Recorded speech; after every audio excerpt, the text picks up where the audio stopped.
Kegembiraan menyelimuti Chinatown tertua di dunia saat ribuan orang berkumpul di Jembatan Binondo, Manila, Selasa malam menyambut Tahun Kuda Api dengan pertunjukan kembang api dan drone yang menakjubkan. Chinatown berubah menjadi lautan merah dan emas, dihiasi lampion-lampion cantik dan tarian singa. Saat jam menunjukkan tengah malam, langit di atas Sungai Pasig menyala dengan kembang api. Puncak perayaan menampilkan formasi drone bendera Filipina dan Cina yang bersatu membentuk simbol jabat tangan berbentuk hati, disambut sorak penonton. Warga berharap kedua negara bisa menyelesaikan perbedaan dan menghentikan konflik meski ketegangan di Laut Cina Selatan masih menjadi isu sensitif. Perayaan Tahun Baru Imlek atau Festival Musim Semi berlangsung selama 15 hari dari 17 Februari hingga 3 Maret 2026.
Masaya po, yearly po kasi nagse-celebrate kami dito ng mga friends ko, 3 kami. So, every year, dito kami pumupunta sa Binondo. Talagang masaya kasi yung tradition ng mga Incheck, parang sinasagawa na rin ngayon ng mga Pilipino. Like, pagse-celebrate ng Chinese New Year.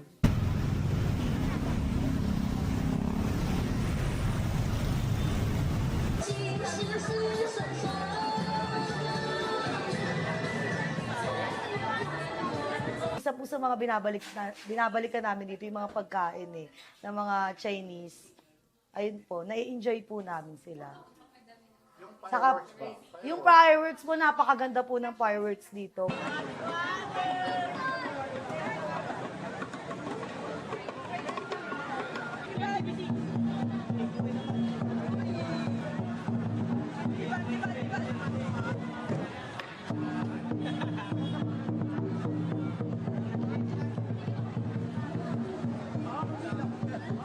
Makulay, masaya kasi daming tao, daming mga food, saka mga mascot din, daming tao dito.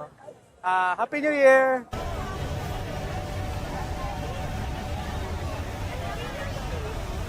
Dito sa atin, maayos naman yung relasyon natin. So may mga issue pero mostly maayos naman yung relasyon ng Chinese at Filipino. Friendly naman na lahat.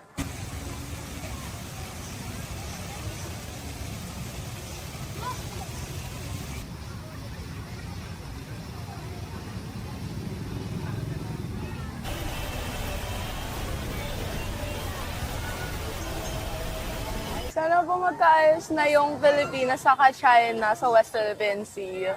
Yes.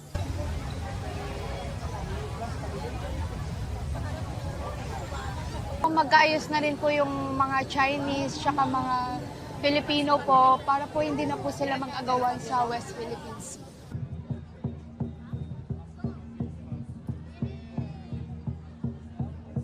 Sir, sana magkaayos na yung Pilipinas at China. Hindi yung gulo po.